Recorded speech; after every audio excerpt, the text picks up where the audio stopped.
In Asia, they say if you can break a coconut with your bare hands, you can break the skull of your opponent. But I'm not able to do this, so I had to use the Kubotan. Aloha, I'm Robert Lisatz, and today I want to show you how underestimated this weapon is. This is a Kubotan, and you can use it in many different ways. And as I said in the first part of this series about the Kubotan, uh, you can do a lot of damage in self-defense situations with this small weapon.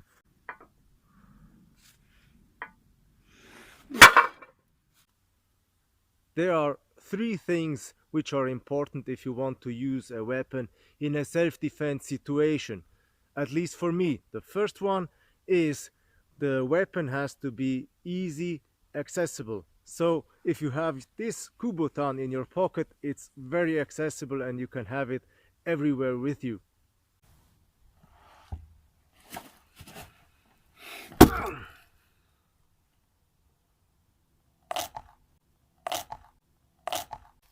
The second very important thing is that the techniques which you are using in self-defense situation are simple, and I always follow the rule KISS. It's keep it simple and stupid.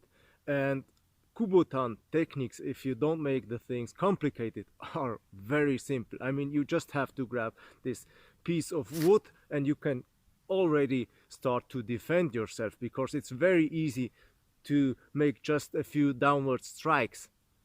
And the third thing, which is very important in self-defense situations, is that the weapon has to be effective. And if you think that this is just a little piece of wood, it's really amazing how effective this weapon is. So again, a self-defense weapon has to be accessible. Second, it has to be easy to use. And the third very important point is it has to be effective. And a Kubotan really meets all these 3 points. The reason why this weapon is so effective is because you will hit your opponent with a very small surface like this here, and it doesn't matter if you hit him in a hard part of his body like the skull, or in a soft tissue part like the chest muscle or the leg or something like that. But let's approach the whole thing from another angle. Let's take the first point, that the weapon has to be accessible. It doesn't help you at all if you forget this Kubotan or any other weapon at home. So your weapon has to be always near you in your pocket. If it's in your car and you're in town and you have just parked the car 50 meters away, it doesn't help you at all.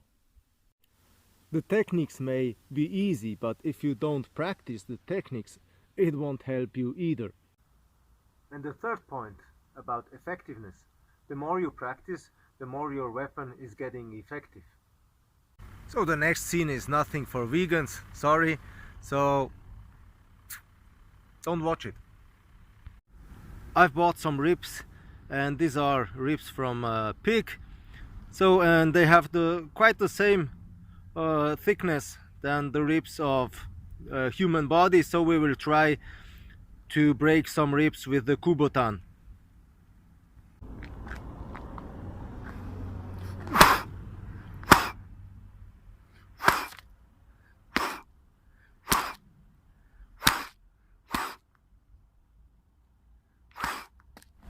Oopsie.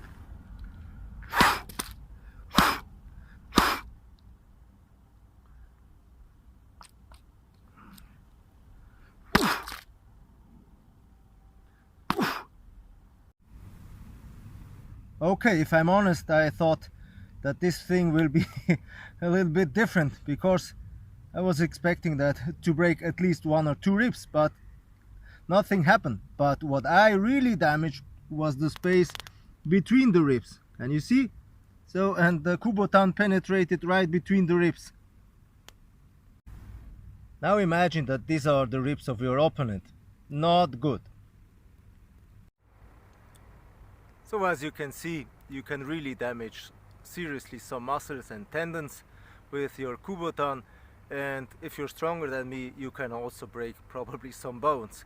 And as I see it, I will have for dinner some pumpkin soup, then some ribs, but without this Kubotan, and for dessert I will have some coconut ice.